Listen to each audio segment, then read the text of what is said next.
या बाळांनो, तुम्हा दोघांचं माझ्या जगात स्वागत आहे. पण मी आता दुःखात आहे. माझं जग दुःखी आहे. चालेल ना तुम्हाला? निळावंती संवाद साधू लागली. आकाश प्रकाशमान झालं. धरती बदलली. जागा बदलली. महामाया निळावंती या कादंबरीचा पुढील भाग ऐकणार आहोत. स्वयंभू दृष्टांत दुसरा. आमचे स्त्रियांनी निळावंतीच्या अंगावरचा चिखल पुसून काढला. पाण्यात गुलाब आणि जास्वंद उकळून त्या पाण्याने तिची आंघोळ घातली.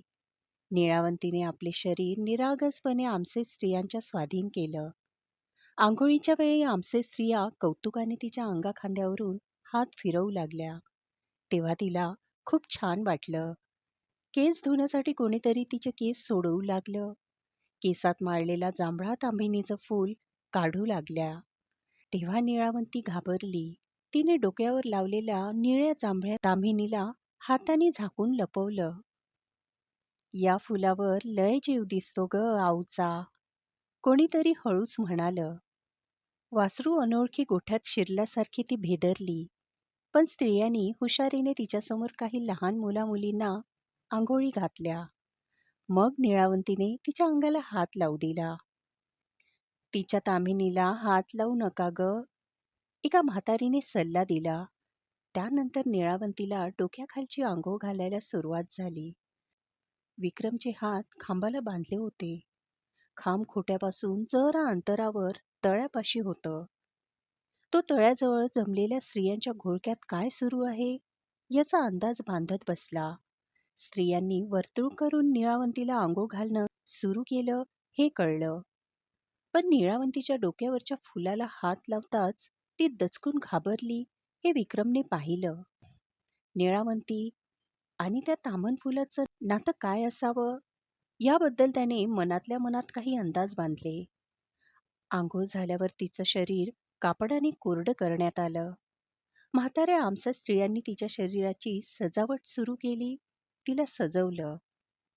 अंगावर नवा हिरवा शालू बांधून शालू चोपून नेसवला गेला. लाल चोळी घालण्यात आली. दोन्ही हातात 12-12 बांगड्या घातल्या गेल्या. दगडावर आंब्याच्या पानाचे कडे, कमरेला वेताचे कंबरबंद, गळ्यात दर्भाची माळ आणि पायात पैंजण. डोळ्यात काजळ घातलं गेलं. कपाळावर आणि हनुवटीवर काजळांचा टिका लावण्यात आला. निळावंती जंगलाची राणी शोभू लागली. स्त्रियांनी आपली बोटं कानावर कडाकडा मोडून तिची दृष्ट काढली. मध्यरात्री भात शिजवून तिला तुरीच्या उकडलेल्या शेंगांसोबत वाढला गेला. तिने 2च घास खाऊन जेवण थांबवलं. तिला उकडलेल्या तुरीची खारट चव आवडली नसावी ते पाहून भातावर दही वाढण्यात आलं. मग तिने आवडीने भात खाल्ला. खाऊन तिला बरं वाटू लागलं. शरीरात तरतरी आली. आमचे निळावंतीचं आदरातिथ्य आस्थेने करू लागले. त्यांची आस्था पाहून यादव थांबून गेला. निळावंतीला पानावर वाढलेला भात खाताना पाहून यादवला ती आपल्याच हातातोंडाशी आलेला घास खाते असं वाटू लागलं. तो एकटक तिच्याकडे पाहत बसला. विक्रमविभूतेच्या मनाच्या खेळातून एक देवता अचानक खऱ्या जगात उतरला असं त्याला मनोमन वाटू लागलं. घोरपडीसारखी एक दरी चढून वर आलेली, अगदीच 22शीतली दिसणारी ही युवती आमसेंना जन्माला घालणारी माता असेल असं यादवचं मन मान्य करायला तयार नव्हतं. माझ्यापेक्षा लहान वय असलेली मुलगी आपल्या कबिल्याची मूळ स्त्री कशी असेल? तो स्वतःलाच प्रश्न विचारू लागला. नास्तिक यादवच्या मेंदूला तिचं अस्तित्व नकोसं झालं. अर्धशिक्षित, फक्त लिहू वाचू शकणारा यादव एवढी वर्ष केवळ म्हाताऱ्या आमसेंच्या समाधानासाठी महामायेच्या मूर्तीसमोर हात जोडायचा. जगात अतिमानवीय शक्ती अस्तित्वात आहे यावर कधीच विश्वास बसला नव्हता. जगात देवच अस्तित्वात नाहीच अशीच शिकवण त्याने कळता झाल्यापासून सेबियनलाही दिली होती. तो आमसेचा नायक झाला. राजा बनला. इथून पुढे राजा जे सांगेल ते प्रजा ऐकणार होती. यादवने आमसेंना वैचारिक उत्क्रांतीच्या वळणावर आणून ठेवलं असं कालपर्यंत वाटत होतं. आणि आज आमसेच्या निळ्या केसांमागे काय जेनेटिक फॉल्ट आहे याचा शोध घेण्यासाठी बायोलॉजी शिकणारी सेबियन चक्क निळावंतीची सेवा करत होती. यादवला आपल्या बहिणीला तसं बघून प्रचंड चिडचिड झाली. जर माझ्या हातात ही एकटी सापडली असती ना, तर यादव दात एकमेकांवर रगडत स्वतःशीच बोलला. निळावंतीला त्याने एकट्याने पकडलं असतं तर मारून टाकलं असतं, असं त्याला वाटत होतं खरं, पण तो खुनी नव्हता. आमसेसाठी पैतृत्विक भावना त्याच्या ठायी होती. त्याच्या सुरक्षेसाठी आणि प्रगतीसाठी नायक यादव काहीही करायला तयार होता. पण नक्कीच निळ्या केसांच्या एखाद्या व्यक्तीचा खून त्याने खरंच केला असता का? याचं उत्तर नक्कीच नाही, असं होतं. यादवच्या मागोमाग हिंडणाऱ्या दोघ्या पोरांना आपल्या पुढाऱ्याच्या मनातल्या दंगलीचा पत्ता नव्हता. चंद्रपाल आणि अरुल त्यांची नावं. यादवचा चिडका चेहरा पाहून स्वतः देखील चिडका चेहरा करून येरझार घालत होते. चंद्रपाळने यादवच्या तोंडून एकटी सापडली असती तर, असे ऐकले. त्यामुळे त्यालाही निळावंती ही देवी नसून धोका आहे असं वाटू लागलं. पण एवढ्या मध्यरात्री निळावंतीची पूजा करायला बाकी आमचे तिच्या खोपटात गर्दी करू लागली. ती जीव घाबरल्याने डोळे इकडे तिकडे भिरभिरवू लागली. सेबियनने तिच्याजवळ कानात विचारलं, तुला गर्दीतून बाहेर जायचंय का? विक्रमला भेटायला? निळावंतीने होकारार्थ मान डोलावली. सेबियन निळावंतीला घेऊन बाहेर आली. गर्दीपासून दूर घेऊन गेली. वस्तीपासून दूर तळ्यापाशी गेल्यावर आसपासचा गोंधळ कमी झाला. निळावंती अंगावर जड शालू असूनही थरथरत होती. हातातलं मोराचं पिल्लू खाली ठेवायला ती तयार नव्हती. बाहेर बांधलेल्या विक्रमचे हात सोडवण्यात आले. पाय सोडवल्यावर तो पूर्ण मुक्त झाला. सेबियनने दोघांची भेट घडवली. विक्रम दोघींना तळ्यापाशी घेऊन गेला. विक्रमची आहुती देण्याआधी विक्रमच्या खांद्यावर डोकं ठेवून सेबियन रडली होती. त्याच ठिकाणी दगडावर दोघीही बसल्या. फक्त यावेळी विक्रम आणि सेबियनच्या मध्ये निळावंती बसली.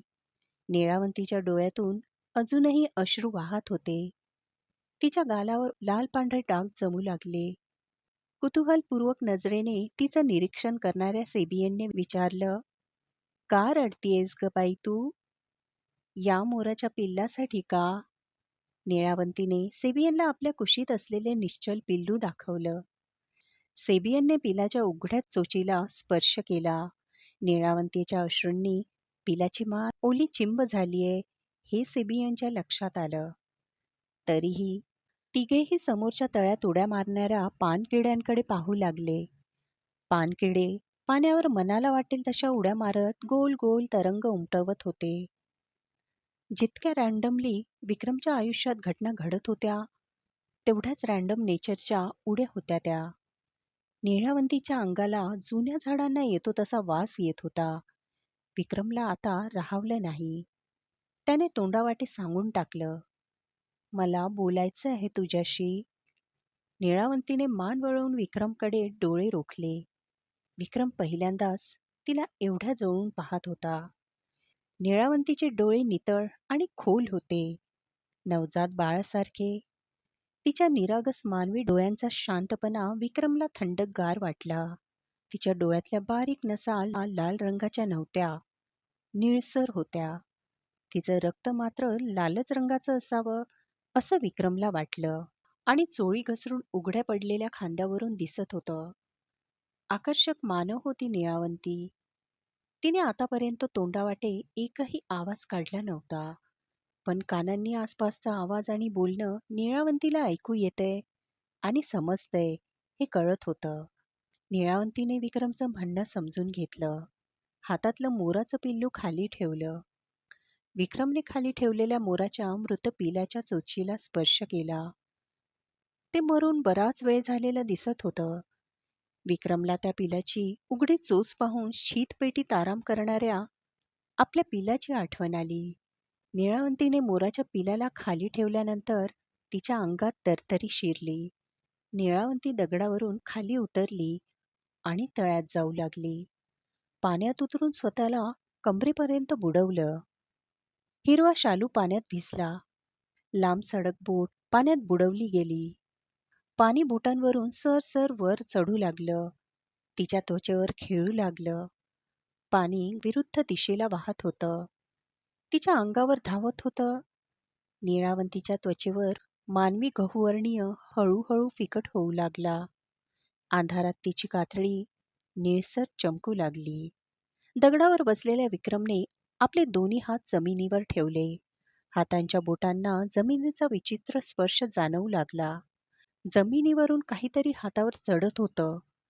मुंग्यापेक्षा सूक्ष्म हातात शिरत होतं. विक्रम जमिनीवरून हात उचलण्याआधीच त्याने बाजूला बसलेल्या सेबियनकडे पाहिलं. तिचे पाय जमिनीवर होते. तिच्या पायांसोबतही तेच घडत होतं जे विक्रमच्या हातांसोबत घडत होतं. या बाळांनो, तुम्हा दोघांचं माझ्या जगात स्वागत आहे. पण मी आता दुःखात आहे. माझं जग दुःखी आहे. चालेल ना तुम्हाला? निळावंती संवाद साधू लागली. आकाश प्रकाशमान झालं. धरती बदलली. जागा बदलली. रात्रीचा दिवस झाला. एका झाडाच्या खाली सावलीत विक्रम आणि सेबियन बसले होते. झाड शेताच्या बांधावर होते. कडक उन्हामुळे शेतातल्या ढेकळातून मृगजळाचा आकाशाच्या दिशेने उलटा पाऊस सुरू होता. झाडामागे बांधलेल्या गोठ्यात 10-12 गायी बांधल्या होत्या. त्यांच्या गळ्यातल्या घंटांचा आवाज इथपर्यंत येत होता. हवेत गायीच्या अंगाचा वास मिसळलेला होता. पण त्या वातावरणात खिन्नता भरपूर राहिली होती. सेबियन झाडाखालून उठून समोर नजर फिरवून पाहू लागली. विक्रम अंगावरचा चिखलाने भरलेला ओला रेनकोट झटकला. निरभ्र आकाश चटके देत होतं. विक्रमला रेनकोटच्या आत घाम यायला सुरुवात झाली. गरम उन्हाने वारे रेनकोटवर आदळून फड आवाज काढू लागले. कोरड्या उन्हात विक्रमचा ओला चिंब रेनकोट सुकायला सुरुवात झाली. गोठ्याच्या मागच्या बाजूने दुरून एक म्हाताऱ्याचा पुरुषी आवाज आला. "तान्हे, पाणी आण ग लवकर." विक्रम आणि सेबियन चमकून आवाजाच्या दिशेने पाहू लागले. समोर पसरलेल्या एक शेताच्या बांधावर एक विहीर. त्या विहिरीतून 10-12 वर्षाची लहान मुलगी पाणी शेंदत होती. तो पुरुषी आवाज बहुतेक त्या मुलीसाठीच होता. मुलीने मडकं पाण्याने पूर्ण भरून डोक्यावर ठेवलं आणि अलीकडे येऊ लागली. "तान्ही, चल, उशीर झालाय." पुरुषांचा पुन्हा एकदा आवाज आला. मुलीने पायाचा वेग वाढवला. विक्रमने कपाळाला आठ्या पाडल्या. हे काय घडतंय? त्याने सेबियनकडे पाहिलं. ती सुद्धा मुलीचं एकटक निरीक्षण करत होती. "हो, अंदाज आहे." विक्रम कपाळाच्या आठ्या काढत म्हणाला. "आधी मी माझा अंदाज सांगतो. मला वाटतंय आपण निळावंतीच्या मनात आहोत, तिच्या जगात. आपलं शरीर तिथंच तळ्यापाशी आहे. पण आपला मेंदू समहाऊ निळावंतीशी जोडला गेलाय. आपण तिच्या मायाजाळात आहोत. काल माझ्यासोबत सेम घडलं होतं. तेव्हा निळावंतीने मला माझ्या मनात फिरवून आणलं होतं. माझी बायको बाळंत झाली. तो क्षण दाखवला मला. पण आता मला तिच्या मनात आणलंय. माझ्यासोबत तुलाही." सेबियन म्हणाली. काय? तुझा काय अंदाज होता?" "आपण तिच्या जगात आहो हे तर झालंच. पण मी त्याच्याही पलीकडे जाऊन विचार केला. 2 प्रश्न पडलेत मला." "कोणता प्रश्न?" "एक, तिने इथंच का आणलंय आपल्याला? बघा, ही कोणत्यातरी गवळ्याची वाडी आहे. निळावंतीचा या गवळ्याशी काय संबंध?" महामाया निळावंती या कादंबरीचा पुढील भाग ऐकण्यासाठी चॅनलला सबस्क्राईब करा, व्हिडिओला लाईक करा आणि शेअर करा. धन्यवाद.